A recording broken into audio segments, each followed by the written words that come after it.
Chapter 2. More Than a Shirt. Obeying his father, Byang didn't go back to the mission for over a year. Finally, the church elders and another teacher talked with Hari.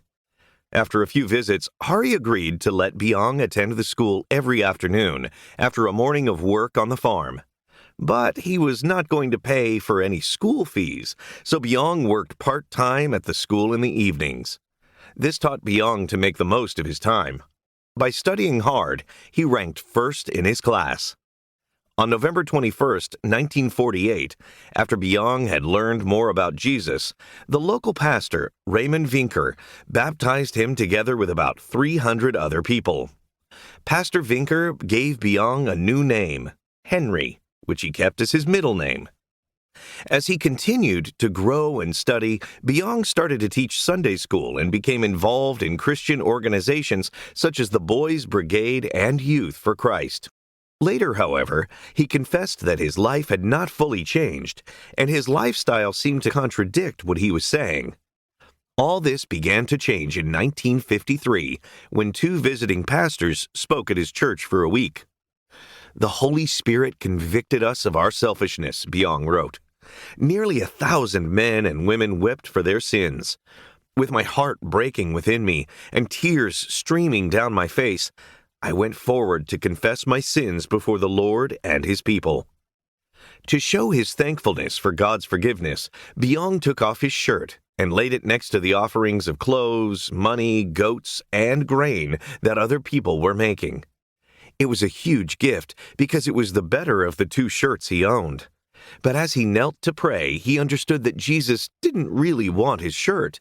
He wanted Byang's life. "Lord, I give you my life," Byang said. "I don't know what you want me to be, but I dedicate myself to you. Do whatever you want with me." He was 17 years old. This was an important moment in his life. He immediately started to teach neighborhood children who could not afford to attend school. He also became convinced that he should go to a Bible college. His friends teased him, calling him pastor, bishop, or even pope. Most people didn't understand why he didn't choose a career that would give him more money, especially since he was the top student in his school. "There were many obstacles in the way," he later wrote.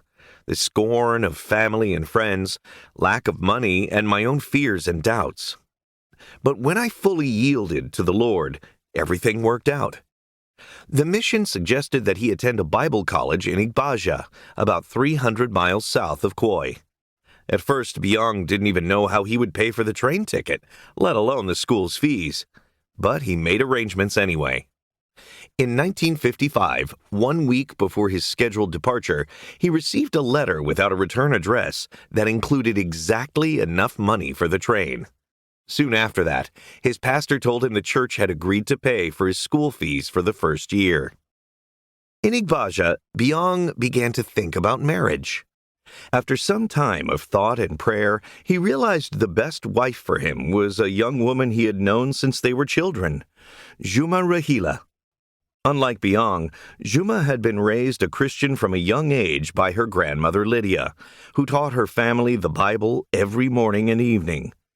Byang and Juma had first met at the mission school in Khoi. On their way home, Byang used to stop at Juma's house where her family would offer him a cold drink. The two stayed friends and wrote to each other when Byang was in college. "I've prayed a long time to know the Lord's choice for my wife," Byang told Juma in a letter. "I'm certain you are the one." Juma accepted his proposal, and the two married in Khoi in January 1957 during Byang's winter break. She was 2 years younger than he was.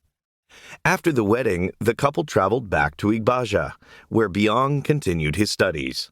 He also taught a few classes, sang in a quartet, and helped to publish the school's magazine. Juma spent most of her days at home because she didn't speak the language of that region, Yoruba. 10 months after their wedding, the couple had their first baby, Deborah Bosid, and Juma started to make friends with other mothers in the community. Byang graduated from Bible College in December 1957. Then he and Juma returned to Khoi, where he taught at the local Bible school.